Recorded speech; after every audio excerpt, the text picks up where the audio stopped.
दिल्ली में पीएम मोदी और फिनलैंड के राष्ट्रपति अलेक्जेंडर स्टब ने संयुक्त प्रेस कॉन्फ्रेंस की। पीएम मोदी ने उन्हें वैश्विक नेता और विचारक बताते हुए रायसीना डायलॉग के मुख्य अतिथि बनने पर खुशी जताई। मोदी ने कहा कि भारत यूरोप संबंध सुनहरे दौर में है और ये सहयोग वैश्विक स्थिरता व विकास को नई ताकत दे रहा है। पटना के मुख्यमंत्री नीतीश कुमार ने राज्यसभा चुनाव के लिए नामांकन दाखिल किया। इस दौरान केंद्रीय गृह मंत्री अमित शाह और उप मुख्यमंत्री सम्राट चौधरी व विजय सिन्हा भी मौजूद रहे। नामांकन दाखिल होते ही बिहार की राजनीति में नई हलचल दिखने लगी। केंद्रीय गृह मंत्री अमित शाह ने जनगणना 2027 के लिए डिजिटल टूल्स और शुभंकर प्रगति महिला व विकास पुरुष का शुभारंभ किया। ये दुनिया की सबसे बड़ी जनगणना होगी जो पहली बार डिजिटल रूप से और स्वगणना विकल्प के साथ आयोजित की जाएगी। शुभंकर महिला पुरुष की समान भागीदारी और 2047 तक विकसित भारत के संकल्प का प्रतीक है। चेन्नई में डीएमके सांसद और उप महासचिव तिरुचि शिवा ने राज्यसभा चुनाव के लिए नामांकन दाखिल किया। इस दौरान मुख्यमंत्री और डीएमके अध्यक्ष एम.के. स्टालिन भी सचिवालय में मौजूद रहे। नामांकन दाखिल करने के साथ ही पार्टी ने राज्यसभा चुनाव से अपनी रणनीति स्पष्ट कर दी। अहमदाबाद में सीएम भूपेंद्र पटेल ने सरदार एकता यात्रा का शुभारंभ किया और सरदार वल्लभ भाई पटेल को श्रद्धांजलि दी। उन्होंने कहा कि सरदार साहब की 150वीं जयंती पर शुरू हुई ये यात्रा देश में देशभक्ति और एकता की नई ऊर्जा जगाएगी। ये यात्रा 40 दिनों तक मध्य प्रदेश के 36 जिलों में निकाली जाएगी, जिसमें सरदार साहब से जुड़ी धरोहरें भी जनता के दर्शन के लिए प्रदर्शित की जाएगी।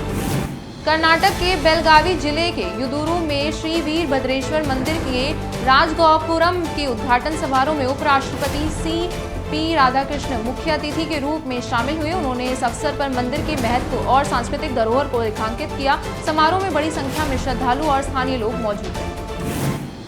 तिरुवनंतपुरम में केरल विधानसभा के विपक्ष के नेता वी.डी. सतीसन ने कहा कि बीजेपी कभी सत्ता में नहीं आएगी, ये सबको पता है। उन्होंने कहा कि जब उनकी पार्टी सत्ता में आएगी तो डीपीआर की समीक्षा की जाएगी और देखा जाएगा कि वह पर्यावरण के अनुकूल और आर्थिक रूप से व्यवहार्य है या नहीं। सतीसन ने साफ किया कि इसी आधार पर आगे का निर्णय लिया जाएगा।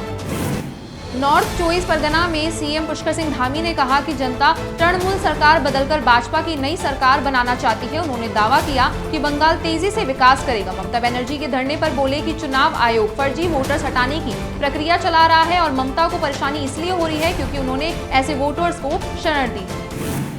बिहार सीएम नीतीश कुमार के राज्यसभा जाने की इच्छा पर तेजस्वी यादव ने हमला बोला। उन्होंने कहा कि बिहार चुनाव धनतंत्र और मशीन तंत्र से जीते गए थे और बीजेपी नीतीश को सीएम पद पर टिकने नहीं देंगी। तेजस्वी ने इसे महाराष्ट्र मॉडल का रिफाइंड रूप बताया। दिल्ली की मुख्यमंत्री रेखा गुप्ता ने मठ मार्केट में लच्छाक थीम वाले फुट ओवर ब्रिज की आधारशिला रखी। ये पुल स्थानीय लोगों और पर्यटकों की सुविधा बढ़ाने के साथ सांस्कृतिक आकर्षण भी बनेगा। सरकार का उद्देश्य है कि राजधानी में आधुनिकता और परंपरा का संतुलन दिखे।